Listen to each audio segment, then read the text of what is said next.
Chapter 11. The Wonderful City of Oz. Even with eyes protected by the green spectacles, Dorothy and her friends were at first dazzled by the brilliancy of the wonderful city. The streets were lined with beautiful houses, all built with green marble and studded everywhere with sparkling emeralds. They walked over a pavement of the same green marble, and where the blocks were joined together were rows of emeralds set closely and glittering in the brightness of the sun. The window panes were of green glass. Even the sky above the city had a green tint, and the rays of the sun were green. There were many people, men, women, and children, walking about, and these were all dressed in green clothes and had greenish skins. They looked at Dorothy and her strangely assorted company with wondering eyes, and the children all ran away and hid behind their mothers when they saw the lion, but no one spoke to them. Many shops stood in the street, and Dorothy saw that everything in them was green. Green candy and green popcorn were offered for sale, as well as green shoes, green hats, and green clothes of all sorts. At one place, a man was selling green lemonade, and when the children bought it, Dorothy could see that they paid for it with green pennies. There seemed to be no horses nor animals of any kind. The men carried things around in little green carts, which they pushed before them. Everyone seemed happy and contented and prosperous.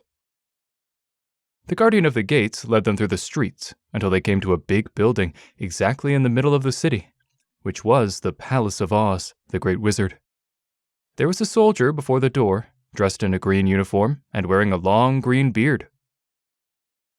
"Here are strangers," said the guardian of the gates to him, "and they demand to see the Great Oz." "Step inside," answered the soldier, "and I will carry your message to him." So they passed through the palace gates and were led into a big room with a green carpet and lovely green furniture set with emeralds. The soldier made them all wipe their feet upon a green mat before entering this room, and when they were seated, he said politely, "Please make yourselves comfortable while I go to the door of the throne room and tell Oz you are here." They had to wait a long time before the soldier returned. When, at last, he came back, Dorothy asked, "Have you seen Oz?" "Oh, no," returned the soldier. "I have never seen him. But I spoke to him as he sat behind his screen and gave him your message. He said he will grant you an audience, if you so desire. But each one of you must enter his presence alone, and he will admit but one each day. Therefore, as you must remain in the palace for several days, I will have you shown to rooms where you may rest in comfort after your journey." "Thank you," replied the girl. "That is very kind of Oz." The soldier now blew upon a green whistle, and at once a young girl, dressed in a pretty green silk gown, entered the room. She had lovely green hair and green eyes, and she bowed low before Dorothy as she said, "Follow me, and I will show you to your room." So Dorothy said goodbye to all her friends except Toto, and taking the dog in her arms, followed the green girl through 7 passages and up 3 flights of stairs until they came to a room at the front of the palace. It was the sweetest little room in the world, with a soft, comfortable bed that had sheets of green silk and a green velvet counterpane. There was a tiny fountain in the middle of the room that shot a spray of green perfume into the air, to fall back into a beautifully carved green marble basin. Beautiful green flowers stood in the windows, and there was a shelf with a row of little green books.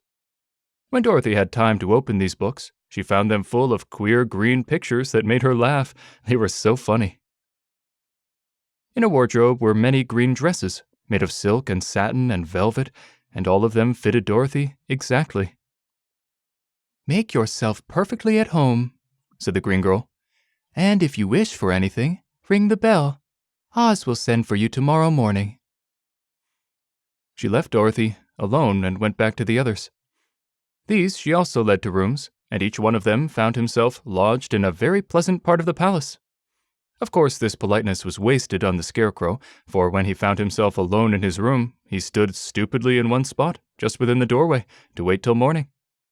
It would not rest him to lie down, and he could not close his eyes, so he remained all night, staring at a little spider, which was weaving its web in a corner of the room, just as if it were not one of the most beautiful rooms in the world. The Tin Woodman lay down on his bed from force of habit, for he remembered when he was made of flesh. But, not being able to sleep, he passed the night moving his joints up and down to make sure they kept in good working order. The Lion would have preferred a bed of dried leaves in the forest, and did not like being shut up in a room, but he had too much sense to let this worry him. So he sprang upon the bed and rolled himself up like a cat, and purred himself asleep in a minute. The next morning, after breakfast, the Green Maiden came to fetch Dorothy, and she dressed her in one of the prettiest gowns made of green brocaded satin. Dorothy put on a green silk apron and tied a green ribbon around Toto's neck, and they started for the throne room of the Great Oz. First, they came to a great hall, in which were many ladies and gentlemen of the court, all dressed in rich costumes. These people had nothing to do but talk to each other, but they always came to wait outside the throne room every morning, although they were never permitted to see Oz. As Dorothy entered, they looked at her curiously, and one of them whispered, "Are you really going to look upon the face of Oz the Terrible?" "Of course," answered the girl, "if he will see me." "Oh, he will see you," said the soldier who had taken her message to the wizard. "Although he does not like to have people ask to see him. Indeed, at first he was angry and said I should send you back where you came from. Then he asked me what you looked like, and when I mentioned your silver shoes, he was very much interested. At last, I told him about the mark upon your forehead, and he decided he would admit you to his presence." Just then, a bell rang, and the green girl said to Dorothy, "That is the signal. You must go into the throne room alone." She opened a little door, and Dorothy walked boldly through and found herself in a wonderful place. It was a big, round room with a high arched roof, and the walls and ceiling and floor were covered with large emeralds set closely together.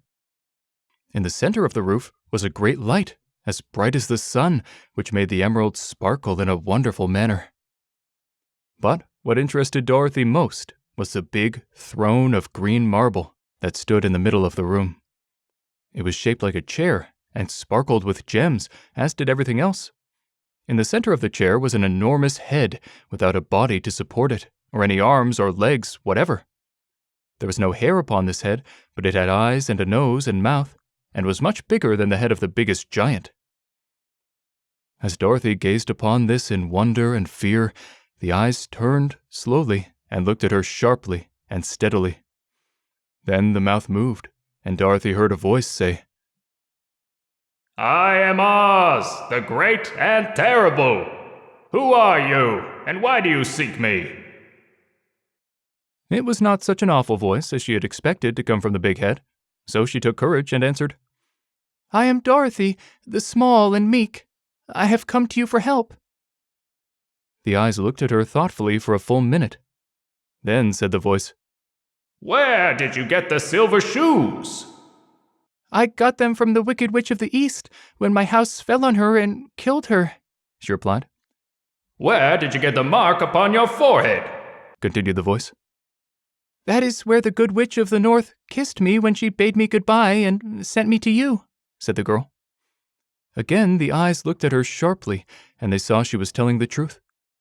Then Oz asked, "What do you wish me to do?" "Send me back to Kansas, where my Aunt Em and Uncle Henry are," she answered earnestly. "I don't like your country, although it is so beautiful, and I am sure Aunt Em will be dreadfully worried over my being away so long." The eyes winked 3 times, and then they turned up to the ceiling and down to the floor, and rolled around so queerly that they seemed to see every part of the room. And at last, they looked at Dorothy again. "Why should I do this for you?" asked Oz. "Because you are strong and I am weak. Because you are a great wizard and I am only a little girl." "But you are strong enough to kill the Wicked Witch of the East," said Oz. "That just happened," returned Dorothy simply. "I could not help it." "Well," said the head, "I will give you my answer. You have no right to expect me to send you back to Kansas unless you do something for me in return. In this country, everyone must pay for everything he gets. If you wish me to use my magic power to send you home again, you must do something for me first. Help me, and I will help you." "What must I do?" asked the girl. "Kill the Wicked Witch of the West," answered Oz. "But I cannot!" exclaimed Dorothy, greatly surprised. "You killed the Witch of the East, and you wear the silver shoes, which bear a powerful charm. There is now but one Wicked Witch left in all this land, and when you can tell me she is dead, I will send you back to Kansas, but not before." The little girl began to weep. She was so much disappointed, and the eyes winked again and looked upon her anxiously, as if the great Oz felt that she would help him if she could. "I never killed anything willingly," she sobbed. "Even if I wanted to, how could I kill the Wicked Witch? If you, who are great and terrible, cannot kill her yourself, how do you expect me to do it?" "I do not know," said the head. "But that is my answer, and until the Wicked Witch dies, you will not see your uncle and aunt again. Remember that the witch is wicked, tremendously wicked, and ought to be killed. Now go, and do not ask to see me again until you've done your task." Sorrowfully, Dorothy left the throne room and went back where the lion and the Scarecrow and the Tin Woodman were waiting to hear what Oz had said to her. "There is no hope for me," she said sadly, "for Oz will not send me home until I have killed the Wicked Witch of the West, and that I can never do." Her friends were sorry, but could do nothing to help her. So Dorothy went to her own room and lay down on the bed and cried herself to sleep. The next morning, the soldier with the green whiskers came to the Scarecrow and said, "Come with me, for Oz has sent for you." So the Scarecrow followed him and was admitted into the great throne room, where he saw, sitting in the emerald throne, a most lovely lady. She was dressed in green silk gauze and wore upon her flowing green locks a crown of jewels. Growing from her shoulders were wings, gorgeous in color, and so light that they fluttered if the slightest breath of air reached them. When the Scarecrow had bowed, as prettily as his straw stuffing would let him, before this beautiful creature, she looked upon him sweetly and said, "I am Oz, the great and terrible. Who are you, and why do you seek me?" Now the Scarecrow, who had expected to see the great head Dorothy had told him of, was much astonished, but he answered her bravely. "I am only a scarecrow, stuffed with straw.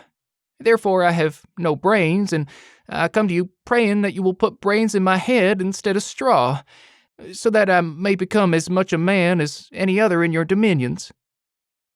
"Why should I do this for you?" asked the lady. "Because you are wise and powerful, and no one else can help me," answered the Scarecrow. "I never grant favors without some return," said Oz. "But this much I will promise. If you will kill for me the Wicked Witch of the West, I will bestow upon you a great many brains, and such good brains that you will be the wisest man in all the land of Oz." "I thought you asked Dorothy to kill the witch," said the Scarecrow in surprise. "So I did. I don't care who kills her, but until she is dead, I will not grant your wish. Now go, and do not seek me again until you have earned the brains you so greatly desire." The Scarecrow went sorrowfully back to his friends and told them what Oz had said. And Dorothy was surprised to find that the great wizard was not a head, as she had seen him, but a lovely lady. "All the same," said the Scarecrow, "she needs a heart as much as the Tin Woodman." On the next morning, the soldier with the green whiskers came to the Tin Woodman and said, "Oz has sent for you. Follow me." So the Tin Woodman followed him and came to the great throne room.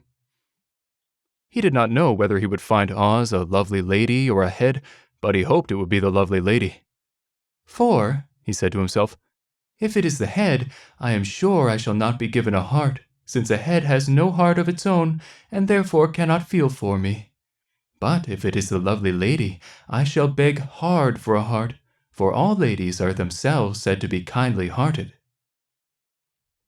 But when the Woodman entered the great throne room, he saw neither the head nor the lady, for Oz had taken the shape of a most terrible beast. It was nearly as big as an elephant, and the green throne seemed hardly strong enough to hold its weight. The beast had a head like that of a rhinoceros, only there were 5 eyes in its face. There were 5 long arms growing out of its body, and it also had 5 long, slim legs. Thick, woolly hair covered every part of it, and a more dreadful-looking monster could not be imagined. It was fortunate the Tin Woodman had no heart at that moment, for it would have beat loud and fast from terror. But, being only tin, the Woodman was not at all afraid, although he was much disappointed. I am Oz, the great and terrible, spoke the beast, in a voice that was one great roar. Who are you, and why do you seek me? I am a woodman, and made of tin. Therefore I have no heart, and cannot love. I pray you to give me a heart, that I may be as other men are. Why should I do this? Demanded the beast. Because I ask it, and you alone can grant my request, answered the Woodman. Oz gave a low growl at this, but said gruffly, If you indeed desire a heart, you must earn it. How? asked the Woodman. Help Dorothy to kill the Wicked Witch of the West, replied the beast. When the witch is dead, come to me, and I will then give you the biggest and kindest and most loving heart in all the land of Oz. So the Tin Woodman was forced to return sorrowfully to his friends and tell them of the terrible beast he had seen. They all wondered greatly at the many forms the great wizard could take upon himself, and the lion said, If he is a beast when I go to see him, I shall roar my loudest, and so frighten him that he will grant all I ask. And if he is the lovely lady, I shall pretend to spring upon her, and so compel her to do my bidding. And if he is the great head, he will be at my mercy, for I will roll this head all about the room until he promises to give us what we desire. So, be of good cheer, my friends, for all will yet be well. The next morning, the soldier with the green whiskers led the lion to the great throne room and bade him enter the presence of Oz. The lion at once passed through the door, and glancing around, saw, to his surprise, that before the throne was a ball of fire, so fierce and glowing he could scarcely bear to gaze upon it. His first thought was that Oz had by accident caught on fire and was burning up, but when he tried to go nearer, the heat was so intense that it singed his whiskers, and he crept back tremblingly to a spot nearer the door. Then, a low, quiet voice came from the ball of fire, and these were the words it spoke. I am Oz, the great and terrible. Who are you, and why do you seek me? And the lion answered, I am the cowardly lion, afraid of everything. I came to you to beg that you give me courage, so that in reality I may become the king of beasts, as men call me. Why should I give you courage? demanded Oz. Because of all the wizards, you are the greatest, and alone have power to grant my request, answered the lion. The ball of fire burned fiercely for a time, and the voice said, Bring me proof that the Wicked Witch is dead, and that moment I will give you courage. But as long as the witch lives, you must remain a coward. The lion was angry at this speech, but could say nothing in reply, and while he stood silently gazing at the ball of fire, it became so furiously hot that he turned tail and rushed from the room. He was glad to find his friends waiting for him, and told them of his terrible interview with the wizard. What shall we do now? asked Dorothy sadly. There is only one thing we can do, returned the lion, and that is to go to the land of the Winkies, seek out the Wicked Witch, and destroy her. But suppose we cannot, said the girl. Then I shall never have my courage, declared the lion. And I shall never have brains, added the Scarecrow. And I shall never have a heart, spoke the Tin Woodman. And I shall never see Aunt Em and Uncle Henry, said Dorothy, beginning to cry. Be careful, cried the green girl. The tears will fall on your green silk gown and spot it." So Dorothy dried her tears and said, "I suppose we must try it, but I am sure I do not want to kill anybody, even to see Aunt Em again." "I will go with you, but I'm too much of a coward to kill the witch," said the Lion. "I will go too," declared the Scarecrow. "But I shall not be of much help to you. I am such a fool." "I haven't the heart to harm even a witch," remarked the Tin Woodman. "But if you go, I certainly shall go with you." Therefore, it was decided to start upon their journey the next morning, and the Tin Woodman sharpened his axe on a green grindstone and had all of his joints properly oiled. The Scarecrow stuffed himself with fresh straw, and Dorothy put new paint on his eyes that he might see better. The Green Girl, who was very kind to them, filled Dorothy's basket with good things to eat, and fastened a little bell around Toto's neck with a green ribbon. They went to bed quite early, and slept soundly until daylight, when they were awakened by the crowing of a green cock that lived in the backyard of the palace, and the cackling of a hen that had laid a green egg.